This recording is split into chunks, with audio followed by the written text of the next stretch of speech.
guys, ipapakita ko lang po sa inyo yung simpleng wiring ng Poly Automatic Incubator. So mayroon tayong thermostat, receptacle, yung blower, kung mayroon kayong heater, pwede po, mas maganda. Itong bulb, ito yung egg turner, saka itong switch.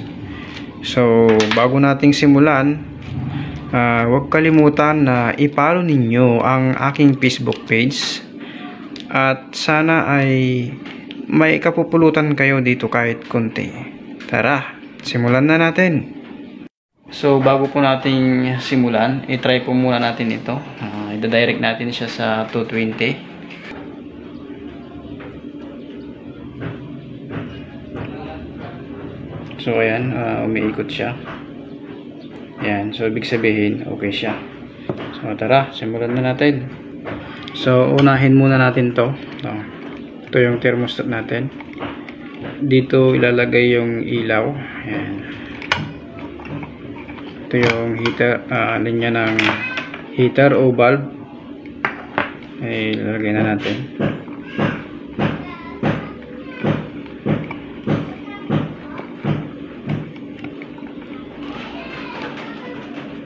So lalagyan na natin ng tape.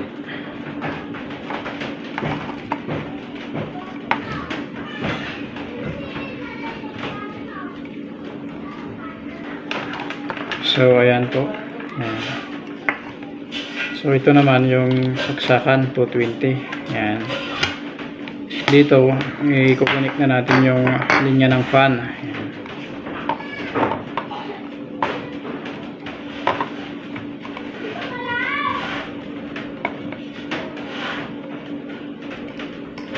Ito yung linya ng fan. Kukunik natin.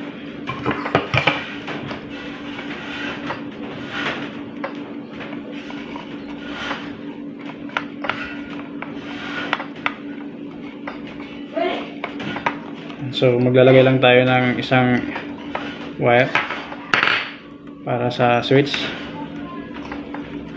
Ayan.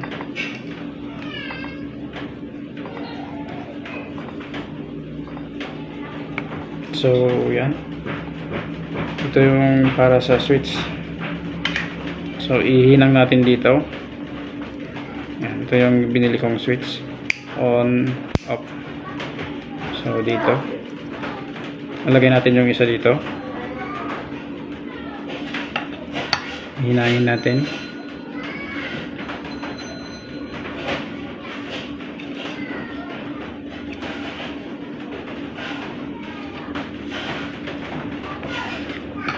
Ayan.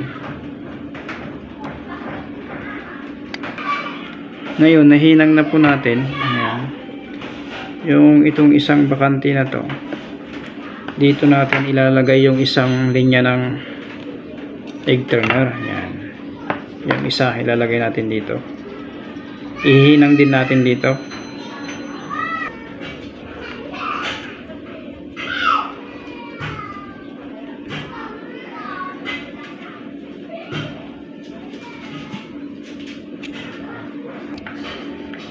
So ayan, nahinang po natin.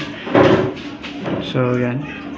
Tapos itong isa naman po, ayan, itong isang linya, dito na natin siya i-connect sa isa.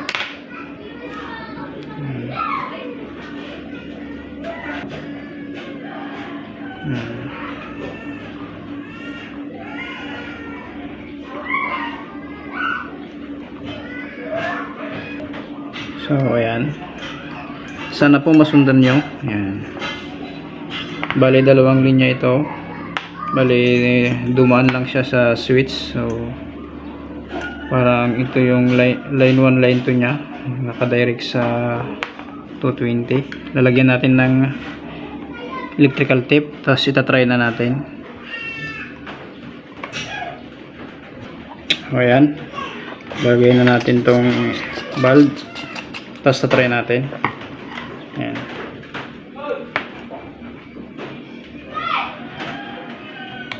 Ayan. So ito hindi pa po siya gumagana kasi may yung switch niya naka-off. So i-on natin yung switch.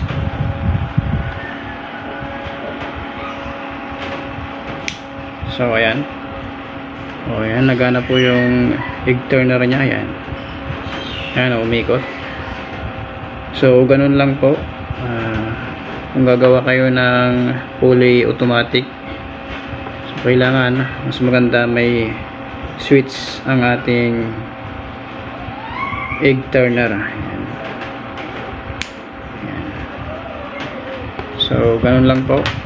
At sana mayroon kayong natutunan sa simpleng wirings ng fully automatic. So sa susunod na video ay hintay lang po at marami pa po akong ituturo. Huwag kalimutang i-like at i-follow ang aking Facebook page. Maraming salamat.